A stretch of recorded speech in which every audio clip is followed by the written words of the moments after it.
Hi, Dan Feitner, Service Manager at Walker's. Today we're going to talk a little bit about brake jobs, what they are and how they work. Got my lead technician, Doug Rowbottom, here. Doug's going to show you this new Outback and use that for an example of how the brake components are set up on the car. Well, here's the very basics of it. Here's your brake rotor, brake caliper, and on the inside you've got your brake pad. You step on the pedal, the brake caliper squishes the pads onto the rotor, and you stop. At least that's when everything works right. Okay, over here we got some parts on the bench I want to show you. Okay, over here we have the components broken down on the bench.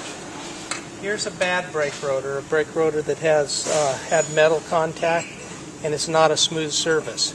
Here's a brand new brake rotor that's a good brake rotor. These brake pads ride on the brake rotor and, like Doug said, squeeze together to stop the car. This device here is the caliper, and that squeezes the brake pads together, and that's what actually does stop the car. So tell us a little bit about these pads, Doug. Here I have two different styles. Well, here you've got factory Subaru brake pad.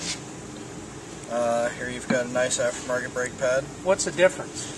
A lot of things. Most important thing is actually the material. By looking at it, you can see one's sparkly, one's not. But in all honesty, all the binder and what the material is made of is the difference. And that creates what? Wear issues? Or? Wear, noise. Aftermarket pads in general are horrible for brake noise. Subaru one's nice, quiet in general. No weird problems with them. When we do our brake jobs here, we use factory Subaru pads unless requested otherwise, correct? Yep. Okay, good. So, do you have to replace a rotor every time? Absolutely not. The only reason to have to replace rotor is when you get to the point where it is just not serviceable anymore. They're set up to where you can only cut them to the point to a certain thickness, and that's because when they get too thin, they'll warp very easily. Then they're not considered safe. Yeah, they just won't live through it. So what do you do when you got a case like this? Depending on the thickness, sometimes they're savable, sometimes they're not. Again, all it is by the thickness. I can take my micrometer, measure the thickness in the middle of the groove and get it as close as possible, or even do a single cut on it and see if it's savable or not. Okay, and if it's not savable, you have to replace it with a new unit. Absolutely. Yeah. Okay, and the machine behind, why don't you show the folks the machine behind us where we actually do the resurfacing. Here's our brake lathe. Pretty straightforward setup.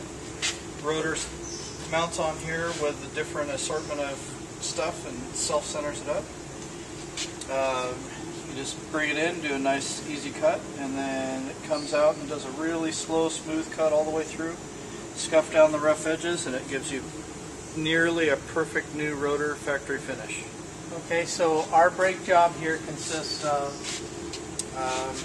brand new Subaru pads, resurface rotors, and then we clean up the calipers and lube up all the sliders and reassemble everything. Okay, well now some shops tend to replace calipers on every brake job. Why wouldn't we do that? On a Subaru, there is absolutely no need to do it. I mean, we do so few calipers. In general, it's only if you have like a very rusted out car, one that came from the ocean, or some East Coast cars, Alaska. And these are very expensive. Oh yeah, new Subaru, you're a couple $100 a piece. Yeah. Okay. All right. Well, great. Brake jobs here at Walker's Renton Subaru run about $250 for each axle, meaning for the front brakes, and another $250 for the rear. So you can get a quality brake job for $500, and occasionally we'll run a special on our website or on one of our mailers. So feel free to come on down. We'll give a free brake inspection anytime. Thanks for looking, and we hope to see you down here soon.